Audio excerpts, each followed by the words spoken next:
Hello, my name is DC. I'll be giving a match analysis for Angola versus South Africa. This was for the COSAFA Cup final.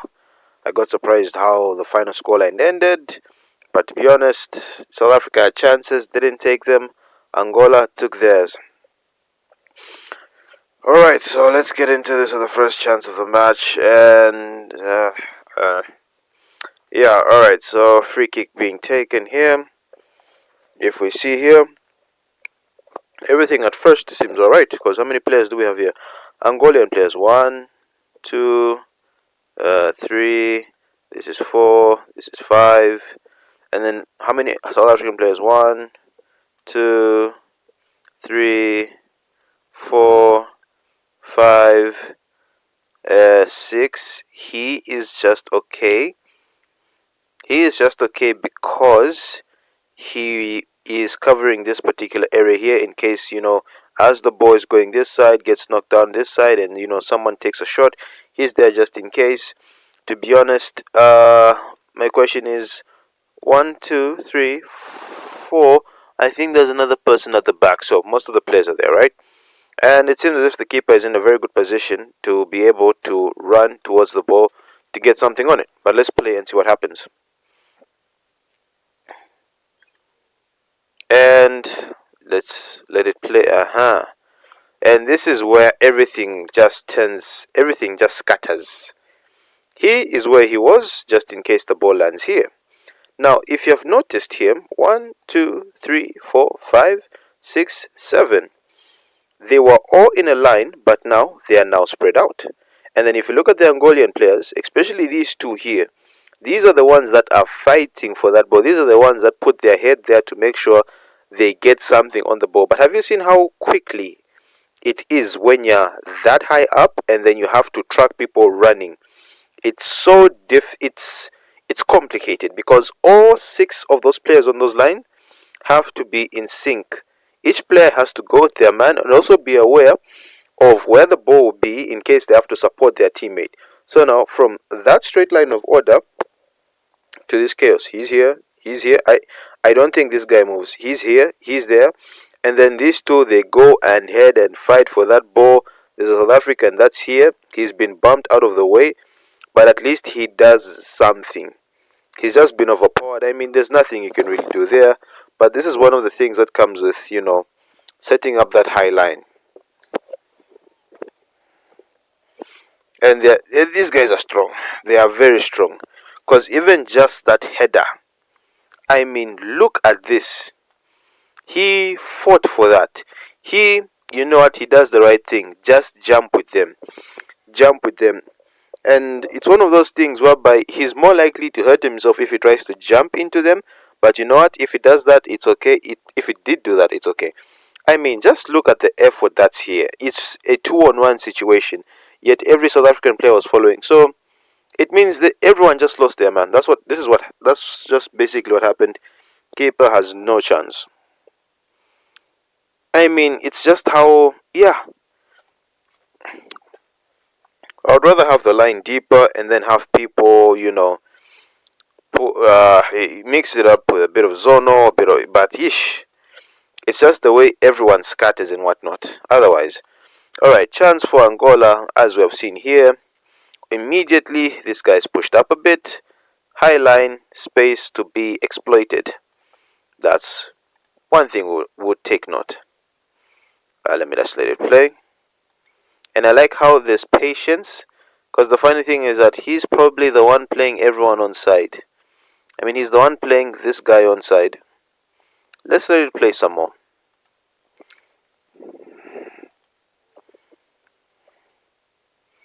And then here, kick it out for a corner.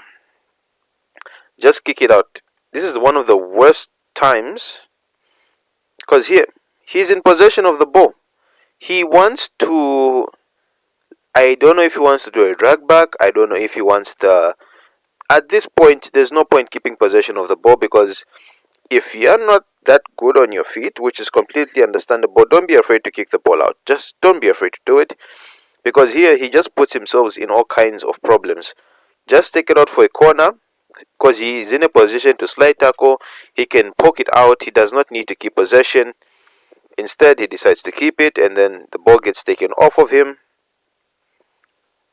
Very simply, Angolan player here takes advantage, and because everyone was moving towards the goal and their heads are looking at the ball, they pay no attention to the player that's in behind them here. Goalkeeper is also paying attention, so he can't shout, and it's a lovely late ball. A lovely late ball leading to a lovely finish. This is a very good player, very good striker, because I'm hearing he has 8 goals in the tournament. I mean, he could have just there was no need for him to keep the ball, and because everyone's so focused, no one is trying to look behind them or just near them. Number 19 here is seeing everything. He probably could have shouted, "Man!" Fortunately, he doesn't do that, and yeah, leads to a very well taken goal. Now, this is a chance from South Africa. I just want you to take note of the build-up, because at this point here, what I do like about Angola is that this is proper. They are rigid. Here, this is a 4 versus 2 in here. Number 10 is free. Maybe number 20 should just be a bit closer. But look at how they have forced them wide. They have forced them wide such that the only thing you can just do is put in a hopeful ball. But now here is where problems start to emerge. Hopeful ball is set in. And then now you have this funny situation that usually happens, especially if you're in a back 3. I know it's a back 4, but this is a large gap. And then here it's mainly these 3, because so this is the problem that usually happens when you're in a situation. Let's just ignore him. When you're in this back 3 situation, it's one of those, no one knows who to mark.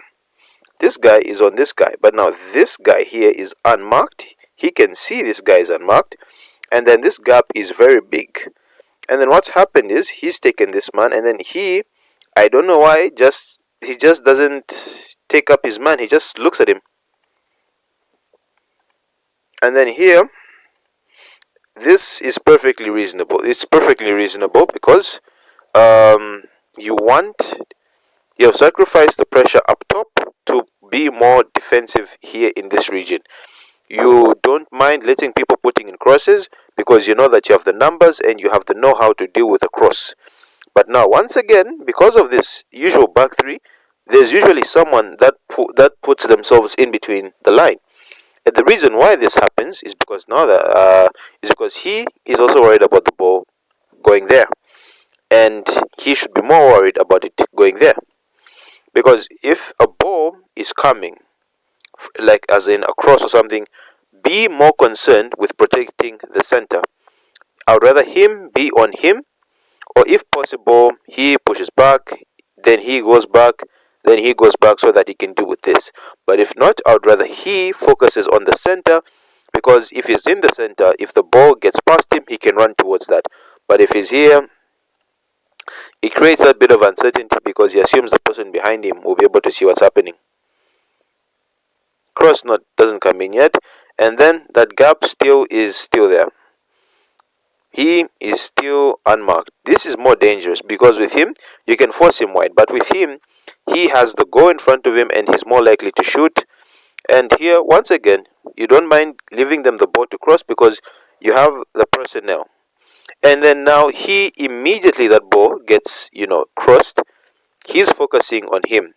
He should have been on the center so that in case the ball doesn't arrive here, he's in a position he can run to that other guy. And either number 20 or number 9 should have probably dropped back for just that moment to help out. And as the cross comes in, he hits a really good volley. He hits it very well. The problem is it's mainly central, but that's a very good take. And that's a very good save. A very good cross, a very good volley, and a very good save. 3 things can be true at once. Good attack and good defense. But yeah, that gap was just too big and it was not covered, and the gap only became bigger. But that's a really good hit. Let's give him we'll give him that because it's so difficult for certain players to just get that on target, or even some of them, I don't know. the ball runs away from them. That's what happens. And yeah, the keeper is right to get upset because that happens. All right, this is a free kick situation here. Now the keeper, the war is it's not set well. It really isn't. It's not set well because when okay, I understand it's very close. So what you want to do when the free kick is very close is that you want to force the player to you want to force him to take it above the wall. You wouldn't want him to be in a situation where he can curl it around the goal, which is terrible. And you can tell that here he can curl it around the goal because the keeper does not put enough men to this side. Because let's get the lines out. I love using this too. So this alright, so this is the line of the goalie, right? And as you can see, there's a gap that's forming there because even if we let's use this little guy here, this dot, the ball can definitely curl around there, and the keeper should have just put as many men here to avoid that sneaky post, that sneaky curling around the wall, and then just stuck here. Because this is too much. You can even tell this is too much. And the angle does favor the player. It really does. Oh, sorry. Let me just get rid of that, and then let me just play. Yeah. It's a good free kick, but it's also terrible positioning. Terrible positioning. I mean, and the way he jumps. And then this is one thing I really do hate. Because look at number 20. There's no reason for him to be here. There's no reason at all. There's no reason. There's no reason for him to be where he is. He's probably the reason why the goal goes in. Because if he's here, he probably blocks this. But because for some reason he's decided to do some social distancing, he's left this gap, and and then look at how he jumps.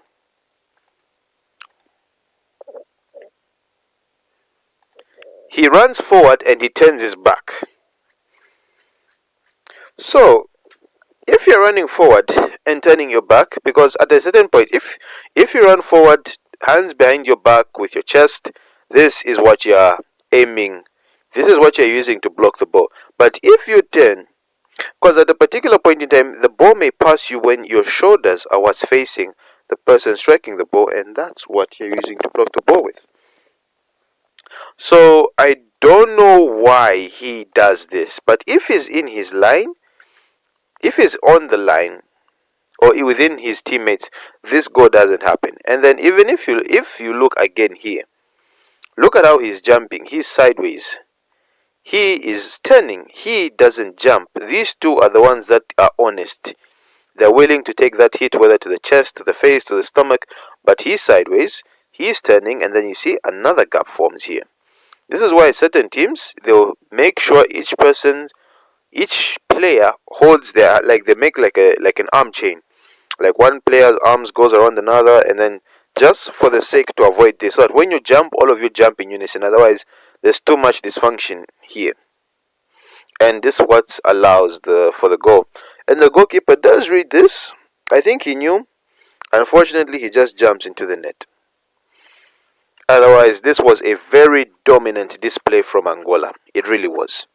They fully deserved, just by the way they were playing. And we're going to see the celebration real quick. Angola, winners of the COSAFA Cup. They're feeling very happy. Should have been Zambia or South Africa, but you know what? You have to let other people win. That's all I'm going to say. Otherwise, that's been my match analysis. Don't forget to like, share, subscribe, and I'll see you in the next one.